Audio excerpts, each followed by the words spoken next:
Alright folks, here's an interesting piece of news that I came across this week, which has something to do with the VP of Amazon Games, yes, the gaming division, who talked about how they had for the last 15 years tried to challenge Steam in the gaming market.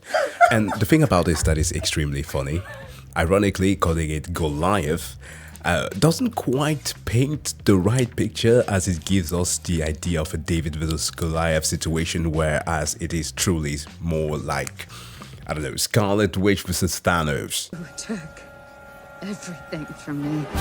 I don't even know who you are.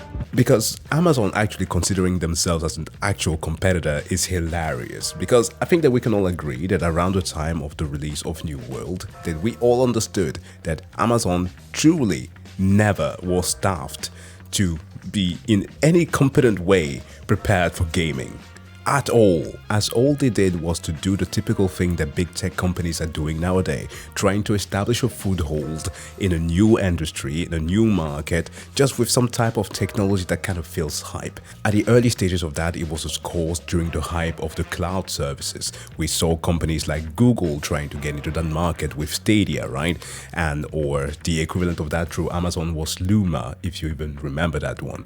That would allow people who did not have the best hardware to partake in some of the latest titles, which was a great idea, but it was mismanaged completely and it just didn't serve the purpose that they had in mind, and people who actually got into it were extremely disappointed as the product were discontinued. I know some people who still have the Stadia controllers that are left there without serving any purpose. Like, if we are to actually pick out an actual competitor to Steam, who is like the market for PC, we'll have to talk about something like Epic Games and or to like a weird, very niche degree, I want to say Origins. There's of course GOG, but GOG is just established. There's no discussion there. It's not trying to compete with anybody. GOG is king, okay? We'll leave that alone. And partially also Origins. The only reason as to why I mentioned that is because they have a lot of sales due to the extreme amount of sports game that they have under their umbrella. But when it comes to Epic, they did of course try to make use of that Fortnite money to put themselves forth, and it kind of worked to a certain degree by allowing them to create a lot of exclusivity contract with a lot of companies, a lot of publishers. They did create some great things out of that, as they gave the creative freedom and sponsored some projects that other companies that otherwise would not have had the money to do so, like the likes of Remedy, who created one of my favorite games of last year, or a year before that, Alan Wake 2. But not everybody who came for this exclusivity contract had the best intention or the best product. Gearbox, as an example, who we all laughed at the last Game Awards, is a prime example for this. Now, while Epic did have some benefits, like for example challenging Steam to create a better revenue split with their creators, right? That did happen, so kudos to that. It's still to this day, it's not profitable, and a lot of the publishers who still are stuck on that exclusivity contract still have not gotten their money's worth, like the aforementioned Alan Wake 2. Now, you might be wondering, why in the world am I talking about the inner workings of the industry right now? Well, it is simply to give a different perspective, because I think that there is somewhat of an understanding that because we are consumers, right, most of you watching this right now are not within the developing field. You are not creating games yourselves, so we don't necessarily need to care about how devs view things or how the industry is going. But I often just like to think that having that perspective also gives you an understanding as to why certain practices are becoming a bit more common. And one such thing is the monetization practices. I know it's nothing new, from the good and highly monitored ones that you will see in live service games such as Warframe or Helldivers 2, to the somewhat questionable ones that you will see in Capcom games such as Devil May Cry. Let me be clear, Dante. I will never pay. And or the latest Monster Hunter, to the outright criminal ones that you will see through games that are made by either Blizzard or Ubisoft, or name a predatory company. Now, because companies obviously know that we do not want to have these things shoved in our faces, but they don't care, as they are stuck in this weird mill of having to constantly satisfy the shareholders, sneaky ways of advertisement are becoming a lot more regular.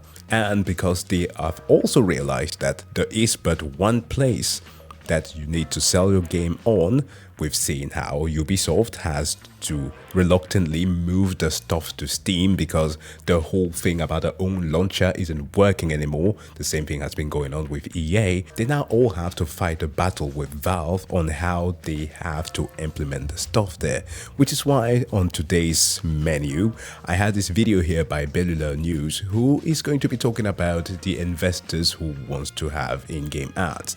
Now this is an interesting topic, at least to me, so I wanted to share it with you guys. So without further ado, please do make sure to go and subscribe to Bellular Gaming and well, Bellular News. I always think about the gaming channel because old WoW fan, okay, guilty, it's always a slip up. But anyways, let's get into this one. Well, everyone, our Lord and Savior Gabe is making news again. So imagine this, you run a free-to-play game, 5% of your users are buying things regularly. 0.5% of them are buying even more things. Like, of course, those multi-$100 League of Legends skins that you buy to flex on those goddamn purrs. Right. But there's a problem, right, if you're running this free-to-play game. What about the other 95% of people? I mean, sure, they can be bots in your West world to make it feel alive for the people who are spending money, but what if you sell them targeted ads and make way more money? Loads of games do, mostly, of course, in mobile. Game ads are estimated to be a $100 billion market in 2025. Jesus Christ. See, this is one of the parts that I tend to remind people because some seem to forget just how massive the industry is and how big of an impact mobile gaming has on things, because obviously the PC market is the greatest. And that has, of course, a lot to do with how it is that it is moving in tandem with the changing technology. Nvidia comes out with some ray tracing. Now everybody needs to buy an RTX card. Now they are suddenly studying some AI tech that gives you fake frames. Then everybody needs to have a 40 series kind of card, or now a 51, despite zero improvement. But one of the areas that a lot of these companies have been investing into has of course been mobile gaming. And it's not just the gacha games, okay? Those are pay to lose. There's a crap ton of what used to be PC games that have now been ported into mobile. That's the reason why Netflix is investing into gaming. And besides the slop games that a lot of people tend to make memes out of, you have stuff like the work of ByteDance. Yes, the TikTok company that literally had to downsize some of the efforts during the pandemic and all that, but still make one of the most profitable games of all time, Marvel Snaps. It's fucking massive. But most of the games that we play don't really do that. Yet. Which is why today's story actually does matter. I mean, you know where it's going. We're going to talk about the Steam thing. Turns out the Steam thing is not what was initially reported, so, you know, you'll get value there. But loads of pretty legit games are considering ads. RuneScape is one of them. Right? We covered that, and even in Jagex's responses to the whole drama, they said they're still considering ad-supported stuff. To go a bit bigger, Electronic Arts, and the absolute mensch, the weaver of corporate sloppy bullshit, and Andrew Wilson. I saw that one coming. If I'm understanding him right, when it's talking about slop, it's likely referring to a presentation that EA had recently, where Andrew Wilson had to propose a new thing that was to make gamers build their own levels using AI. And AI is being used very loosely here. It was basically just machine learning to pull assets out of a massive library. That's how a lot of things work today. And like, granted, I'm going to say this, okay? I want to demonize AI as much as possible, but there are reasons why it kind of took a foothold, because there are certain things that can be implemented generally here. Like, for example, if you play World of Warcraft, an RPG especially is very useful, where instead of modeling every single thing for your female and or male character to make sure that they always fit properly, regardless of how you sculpt your character, especially if you have that creative freedom of just shaping them however you want them to look like, you make use of some machine learning. Now Some AI elements, actually artificial intelligence, can enhance that process, but for the most part, machine learning used to be the thing that were leading into that. But of course, EA cannot distinguish between that. They always just need to make use of the buzzword that attract the investors. And next thing, in the same way that Nvidia has been spewing out a lot of bullshit recently, we are going to hear gaming companies talking about quantum computing. Andrew Wilson, CEO, he responded to investment analysts and he said that for ads, they've got people looking into it. Because of course he would say that. He's talking to analysts who work for firms. It's all about investment. And what do the investors want? They want the revenue to go up. They want profitability to go up. Therefore, they will want ads. So even if Andrew Wilson himself personally is actually one of us in the inside, doesn't really want ads. Yeah, this thing. He's got serious financial pressure, and some would even say responsibility, to action on those ads. And it's in that context that all of this reporting on Steam went down, right? Now, Steam is PC. PC is growing. Steam is growing with it. If you cannot do something on Steam, you are in trouble as a game. That means that Valve's policies matter to our industry. They matter basically because they shape the possibility space. And as this Amazon executive noted as well, even with their, 250x the resources, whatever, you can't dethrone Steam. Valve actually matter, so let's investigate what's happened. I've also got a truly novel experience to share. It's Boot Dev who have sponsored today's video. You see, there you can learn the coding, engineering, and career skills to break into back-end web development. It's like an average salary of 100 grand, work from home, and a lot of really sick stuff, but with quite the twist because their founder is a massive gamer, and that's why Boot is different. It's an RPG. Quests, levels, XP, boss battles, real-time leaderboards, and an active Discord community, almost, I guess, like having your programmer MMO guild. It's really cool. And when you're learning a new skill, that kind of thing matters. And the skills you'll be learning are back-end web development using Python and Go across a wealth of content that cover the fundamentals and even deeper learning topics like really getting into algorithms, which, by the way, is real fun. You'll build projects for your portfolio and you'll dodge two massive problems. One, tutorial hell. You know, where you just bounce from place to place randomly in the internet without a cohesive path. And two, get rich quick style bootcamp hell. Because Boot is actually realistic. It's got the sauce. You can see that through their UI, their vibes, how they've structured everything, and they're just plain better than the rest. And you can find that out for yourself with 25% off your first purchase at boot.dev/Bellular News. It's no risk. You can browse their content, do demos, and a lot more for free. And when you do buy, it's a 30-day money-back guarantee. So Steam has essentially reorganized their back-end documentation. They've taken advertisement rules and they have moved them into their own section and just given them a more prominent position. Good guy, and contrary Steam. to loads of headlines, this is not a new policy, and it is not Valve outright banning advertisements.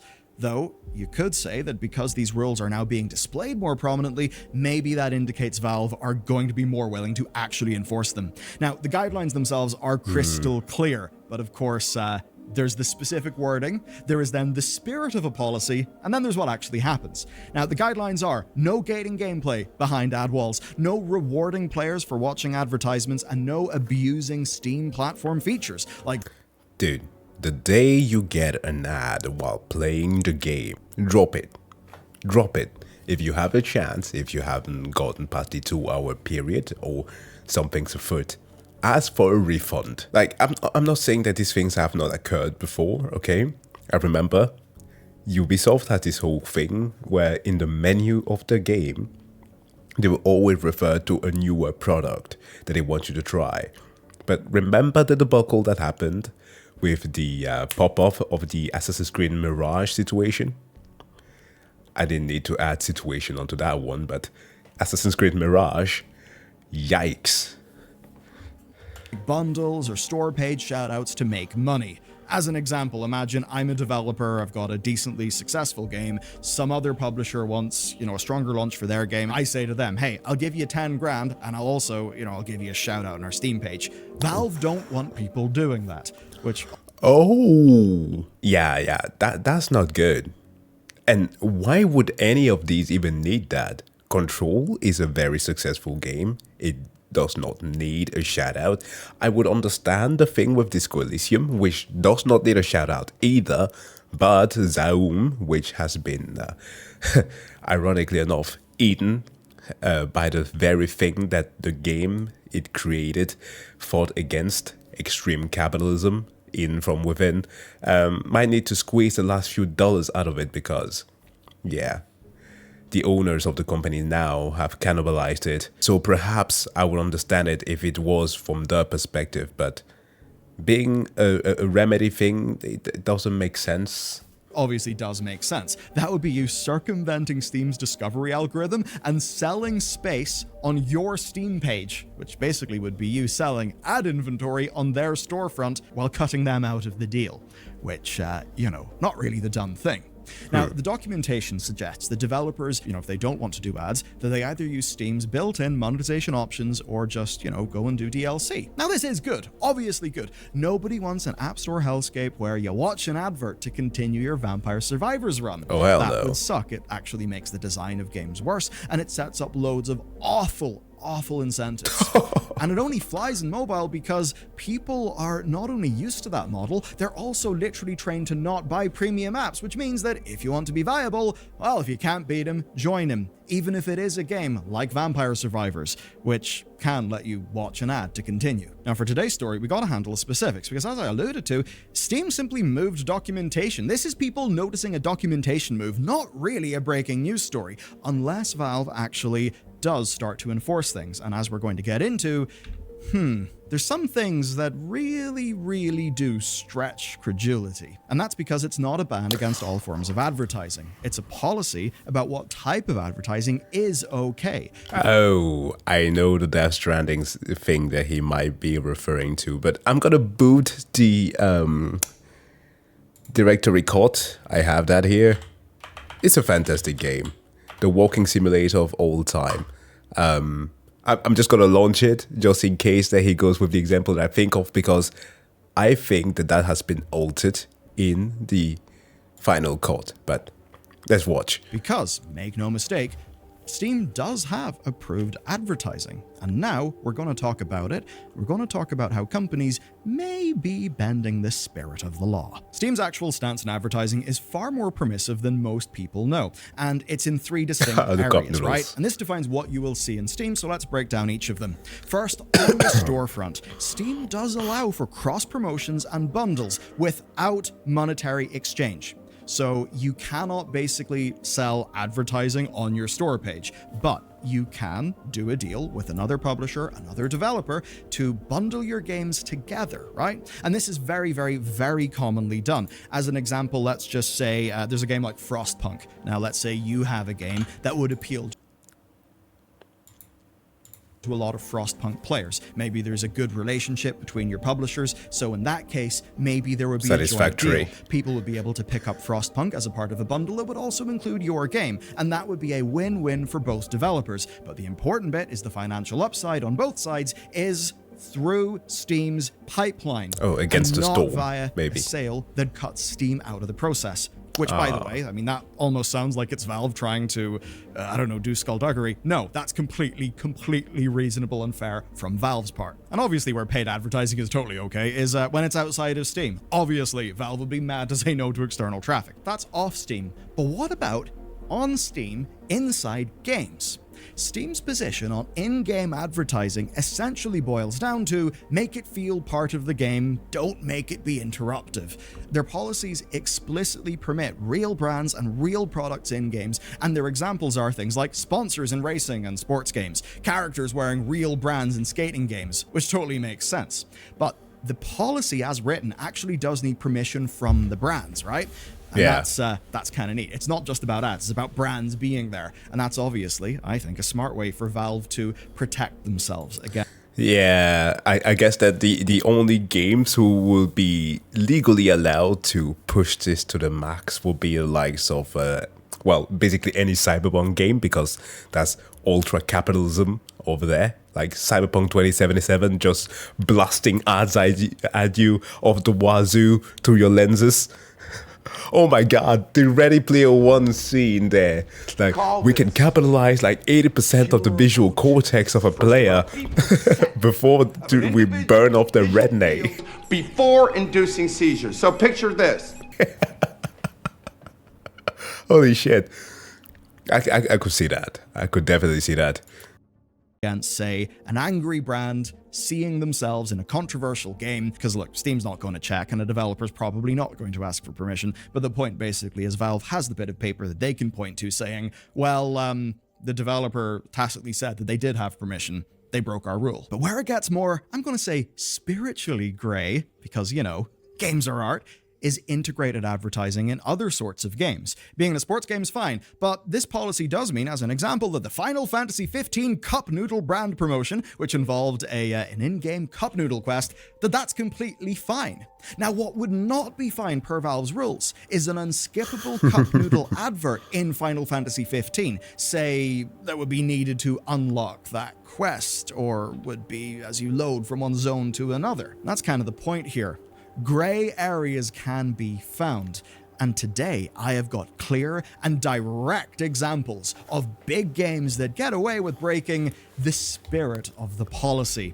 Because here's the thing, what is the difference between an unskippable ad and a game's camera looking at something that is a paid brand placement for an extended period of time? What is the difference? I'm not really sure. What we're seeing is that full games are testing what they can get away with, and there are two particularly interesting cases that did violate the letter of Valve's law.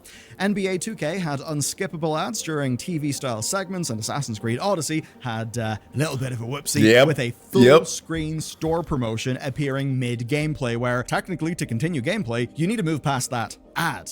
Now, these were in both cases clear mistakes of things firing off when they weren't supposed to. I will be charitable, but certainly there's going to be a lot of people who will think, are they just trying to nudge the Overton window a little bit more to get like more in-game advertising things okay? I mean, in the case of NBA 2K from Take-Two Interactive, I bloody well think so. Anyway, that NBA story happened in 2020, which was the same year that Steam introduced this ad policy. That being said, we cannot establish a causal link between those events, though it does raise a bit of an eyebrow. More importantly, though, is that both games are now on Steam, living happily today with their forms of, promoting their own things in-game. And it does show us where the line is, that things have to be diegetic and skippable, but defined in a rather narrow and mechanical way. If they're technically not disruptive, even if you, of course, find them to be an immersion-breaking disruption, it's fine. Now, these are just the tip of the iceberg, and oddly enough, we've got Hideo Kojima to thank for this fun thing. What you're looking at is, of course, a lingering shot of Monster Energy cans in Death Stranding. And hey, I do like some Boomer Juice, a wee Monster Ultra, very good to get you going in the morning, but does the camera lingering on a shot of paid product placement constitute an unskippable ad, right? Just to clarify, I do believe that they already got in hot waters for doing that, which is why I have the director's cut open here.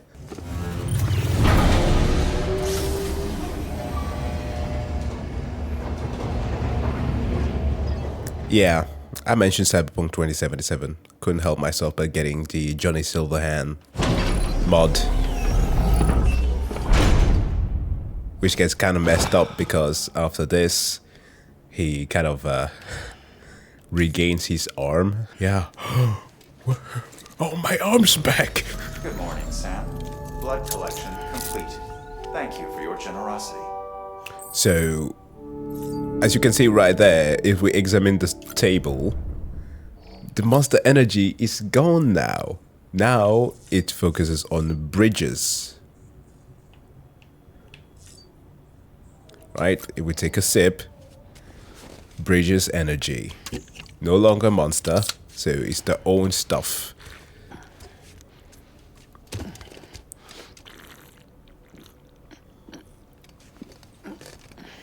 So yeah, obviously they had some promotion going on. So I do believe that they got flack for that, and thus they could not continue making use of it anymore. Which I think is fair. The same thing with the clothing. The clothing was sponsored by the company acronym, right? So there were certain things back then. So like there were times where you could see what type of article of clothing it was from acronym that you were wearing. But it's no longer there either. So I guess changes were applied. Right. I mean, imagine, I happen to have a Dr. Pepper here. Okay? Not paid by Dr. Pepper.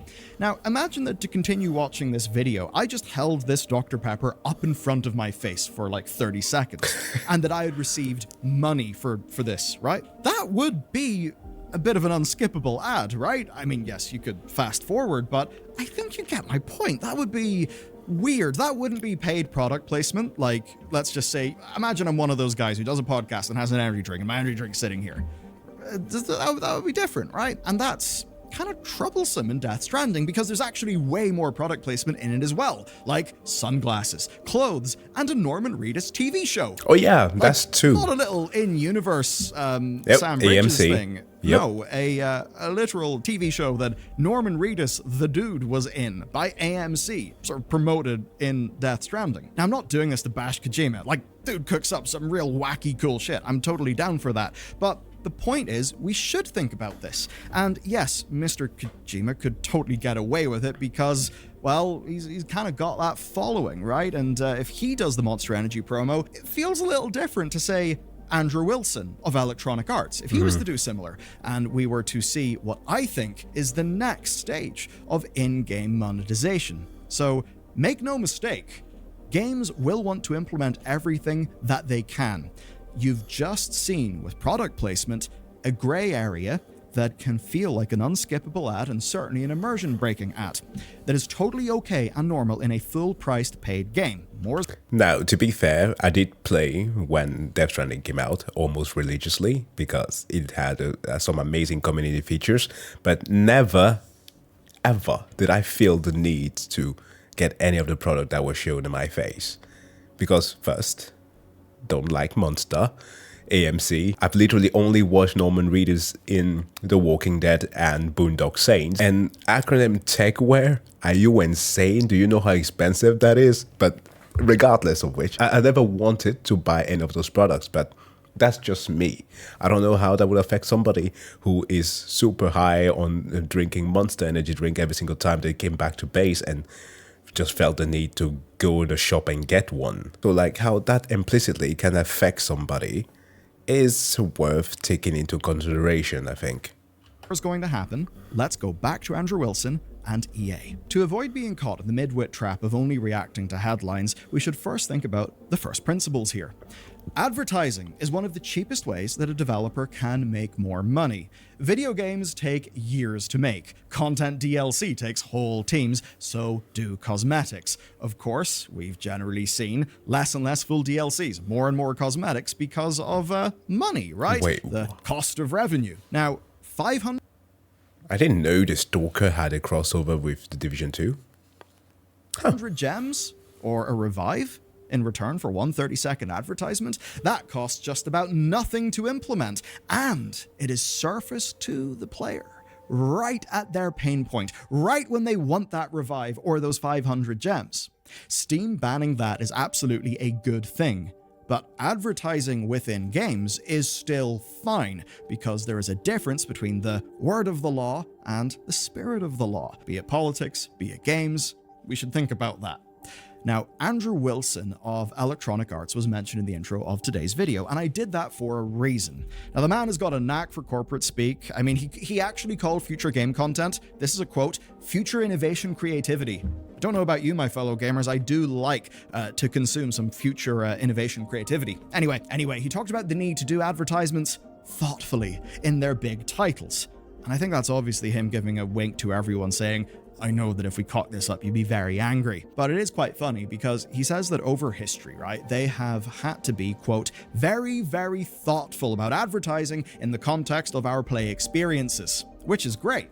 But his very next line opens with the word but. Wilson then emphasizes the billions of hours that are spent on Electronic Arts' games, and he says that they expect advertising to be a meaningful growth driver for them, and that they do have people working on it. And if you're wondering then, what does that mean? Does that mean unskippable ads? Well, I would say there's a real good example actually, and it's on Discord, which we all use, right? You'll see those sponsored quests that appear at the bottom of your sidebar. You'll do some sort of optional ad thing and you'll get a cosmetic in return. And you see, this is all about psychology, it's all about framing, choice architecture, that kind of thing. Discord does ads in a way that is designed to not feel like an ad, or is at least designed to feel a little bit more like a game, because it's Discord, it's for gamers. If you're going to do an ad, make it feel like it's a Discord ad, and effort has went in, people will then accept it more. Obviously though, Discord is free, so it's more than okay for them to do that, but a AAA doing that kind of thing would be awful, and I think it will happen. Sony giving me a free skin for linking my account is kind of perfectly fine, and yeah, we've got things in the past like double XP coupons from your junk food, right? Buy your Totino's pizza roll, gamers, live up to the stereotype, and that's something that goes from the outside world into the video game world. That's basically what they do during the Game Awards, right? But what about it going the other way round, where you maybe have an incentivized in-game store link that takes you to a store page to purchase something via an ad? And then if it validates your purchase, you get a reward in the game. So be it that or an encroachment of paid product placement, obviously in a way that goes way beyond a brand collab, we're going to see more of this. But to understand how and who benefits, we got to think about Valve and if they would ever get a cut. Because at the end of the day, what will define their store policy is what they will benefit from. So Steam, the consumer thing that we use, and Steamworks, the set of developer tools, have many things. But they don't have an ad platform, right? They don't have an ad platform. And when we see brand promotions, those are often very bespoke deals, B2B, right? But let's run the clock forward and have a bit of an understanding of things. So I want you to consider this. Major game players partner with or develop their own advertisement networks. That then lets brands purchase ad inventory across their video games, just like those brands already do on Facebook and YouTube. Right? That is how the majority of the advertising business goes these days. Now, if that happens in a game, Valve would not see any money from that. So imagine you have your Discord-style quests, but it's something that you get an XP boost for in a new Call of Duty game, right? Where maybe in the Call of Duty store, every single day, there's a brand partner quest. You can click on that brand partner quest, and maybe the case is those are distributed to players based on your own player profile, right? Because it would be targeted advertising, which they could obviously do. You have a Call of Duty account, they know lots about you, they know where you're from, where you're playing, etc., etc. That would be absolutely humongous business. And trust me, I know how this business works, given, you know, YouTube as a whole thing. Now, in a world where Steamworks Ads exists, well, that is something that Valve could build and the developers could use. That would make everybody a lot of money. Just like, say, you've got Unity, the game engine, and for a very long time, Unity, the game engine that would be used to make video games that you or I would really enjoy playing, was kind of losing money in all of that. And what they were making money on was mobile games that were using the Unity ad network. Exactly. That's the thing that people forgot to some extent when the whole John Riccicello situation was going on there, also known as Emperor Palpatine. But yeah, that was the entire strategy. It came from the fact that they were making most of their earnings from the mobile game market, which they were trying to expand on a bit more. Obviously, that led to quite a few messy incentives and, well, at the very least, a lot of videos for us. But to the big players, this is an opportunity for transformational growth. In a recent video where we discussed the rumors of GTA, the new one, costing $100, one of the things that we found in the research process was that consumer spending on like premium console games was actually, in real terms, flat. Now, obviously, we're buying lots of other things. But if you buy another thing that's not a video game, the video games industry doesn't benefit from that. If, however, you are putting your time and your attention into a video game, and then you are watching advertisements, be that for a new wallet, a new phone, whatever it may be that you might want, well, now the games industry can benefit from that. And they will try everything that they can. Remember the money-making schemes like the NFT games, right? It wasn't just some weird Web3 crypto bros doing that. There was a lot of them, but it was also EA. They talked to investors about, oh, we're investigating this, we're taking it very seriously. Ubisoft did as well. Ubisoft got further than most. Square Enix had quite a few lolcow moments with their NFTs. Now, some of that is because of investor pressure, what investors would want. Whenever Andrew Wilson says, we're very thoughtful, but It's a lot of money. We've got people looking into it. He is saying that because that's what investors will want to hear. There is pressure to make that work from the investors, just as there is pressure to make AI work, and of course pressure in the past to make the NFTs work. Of course, for Valve though, that would be a bit of a problem, and Valve did indeed block the NFT games. That's because, number one, I think they were smart. They knew that was not going to go down well, and Valve doing that was absolutely a consumer good. Now, in one way, you could say it's To one extent, though, they did get to propagate for a little bit too long before Valve got around blocking them. But it was a good thing. Competitive because a storefront basically helped murder the adoption of a really bad trend. And you could say that in the most free version of a market, the NFT games would happen and they would just fail because we all thought they were lame. Yeah. But still, we ended up not going through that because Valve was the 500-ton gorilla and it said, no, we're not doing that. And that was good for us, but there is another reason. They wouldn't be making any money from that, right? It would be circumventing Steam's current monetization features. They would far rather have a system like, say, Rust, where you've got an in-game player marketplace and it's using Steam. I mean, think about CSGO knives. Some of those knives are just really boring commodities, but some knives, wow, they generate in a way that can look very unique. One would almost say, actually unique. Yeah, I got a recommendation to the CoffeeZilla investigation of the CSGO trading. I don't know. I know that it holds water, that a lot of shady shit can happen there, but I haven't watched it yet. But I'm supposing that it's pretty dark. Who really knows about the fungibility, but effectively an NFT, and you can see those having massive trading volume in terms of quantity and revenue on their marketplace. And to be clear, I am not saying this to say that Valve is evil and is pursuing money. No, it's a goddamn business. Of course it's doing that, right? That's fine. And the best way for me and you and Valve to be happy is actually for our incentives to be aligned. Right. If Valve's profit motive is aligned with our desire for good video games, then it's going to be happy and sustainable. And because Valve is a platform and a storefront that captures broad market growth, they're going to care about the biggest of the big picture.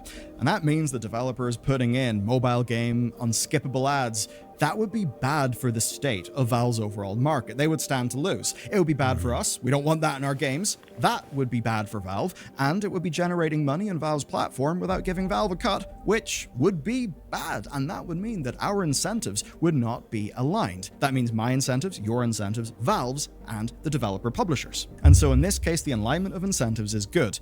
But if Valve ever decides to do a Valve ad network, like, say, Google AdWords, then the incentives would be different. I hope, and I do actually believe, that Valve just does not have an interest in going in that direction. I hope what I will not. say is watch out.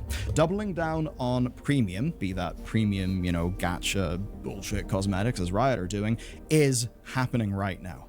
Okay? That's pressing up the really premium stuff. But there's all the gains at the bottom. Right? All the gains that will come from ads, that will come from paid product placement.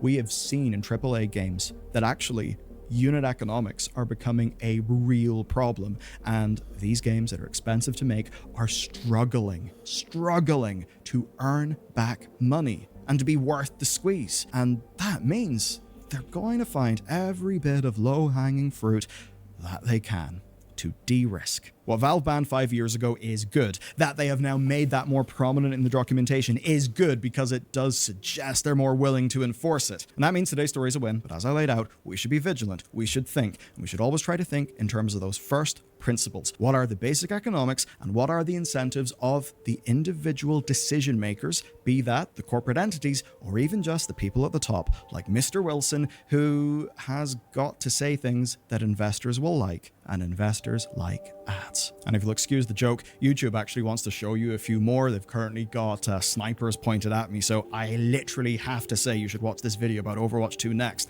so that they can show you ads, but also it's actually a really interesting video. I don't want YouTube snipers to get me, so please help. I do very much like the point that he made there about the interests being aligned, because I've always said this, that there are certain monetary incentives that can be appreciated by some people. There are even some models of gaming that are well, predominantly bad, but can still be good. Like, for example, live services, like some of the aforementioned that I cited before, Helldivers 2, Warframe, or the recent addition to the whole fold being Marvel Rivals, which people absolutely adore because they are good games, and the way that monetization goes through there is kind of tame. And of course, you can be a purist and be like, there should never be additional content in a game that's been bought for, in the case of, let's say, Helldivers 2, and that is also fine, but there can be some additional content that some people would like, be there new skins, animation, or whatever. If it is done in good taste and in an affordable price, that could be somewhat serviceable. That's why I also drew kind of like the murky waters, the grey line that is in Capcom games sometimes. Devil May Cry 5, just to name a few. Devil May Cry 5, just to name a game that just like immediately springs to my mind. But again, it depends on how it is implemented. Again, if a game has unskippable ads, immediately it becomes a skippable game. You should not be playing that because they're taking the game away from you. But regardless of how this moves, one of the things that I will fear the most to ever happen is the day that we lose Gaben.